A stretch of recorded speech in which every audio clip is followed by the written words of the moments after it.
News 46 is brought to you by Golden Casino Group, where you'll always find great fun, good food, and fantastic entertainment, all at Gold Town, Lakeside, and the Pahrump Nugget. News is also brought to you by J.K. Nelson Law. Call 727-9900 today for your free consultation. If you need a lawyer, you need Nelson. News 46 is also brought to you by Humana, serving the community. Please stop in at 1397 South Loop Road on the corner of Loop and Highway 160.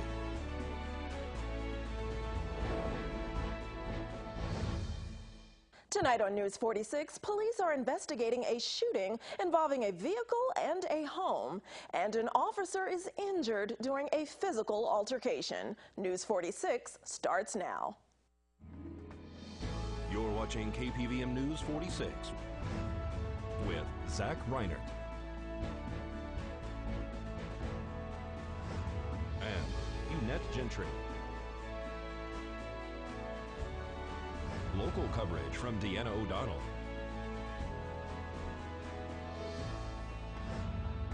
News 46. Local coverage you can count on.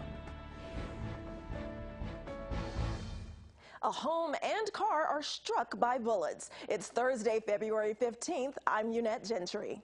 A homeowner and police are perplexed as to why someone would be so irresponsible as to open fire in a quiet neighborhood late Wednesday night. Luckily, though, no one was injured. The road was closed by NCSO deputies and auxiliary for several hours this morning while detectives investigated that scene.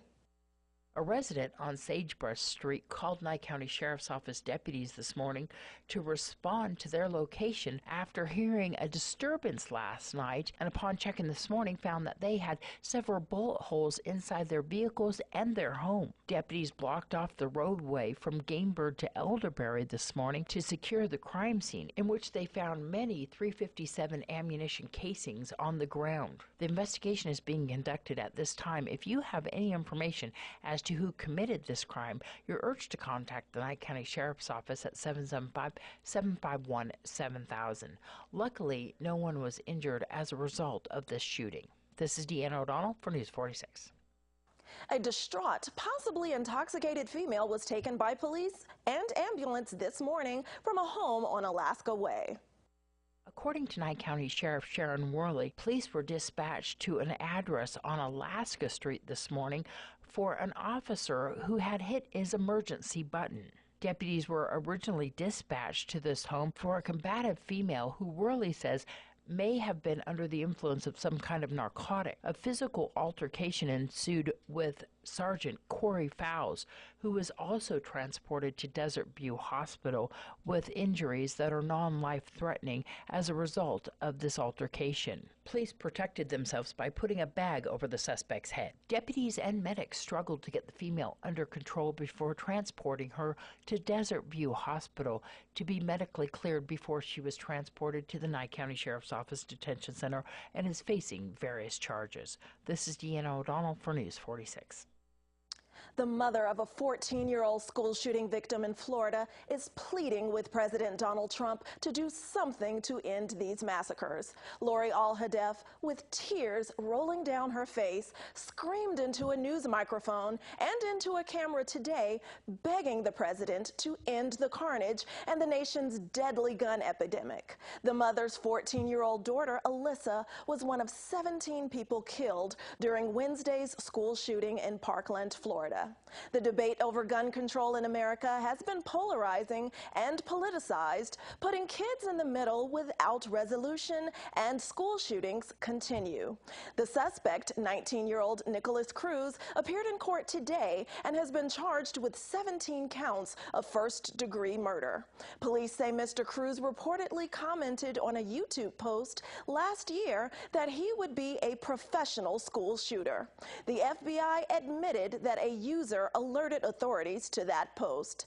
Teachers were also warned about Mr. Cruz, who was not allowed on campus with a backpack. The victims' names and ages are slowly being released. A few are adults and the rest were children. That attack happened at Marjory Stoneman Douglas High School in Parkland, Florida. 17 people died, 14 people were wounded, and 3 of those remain in critical condition. An 80-year-old woman was found unresponsive by medics after she was allegedly left outside in the cold all night.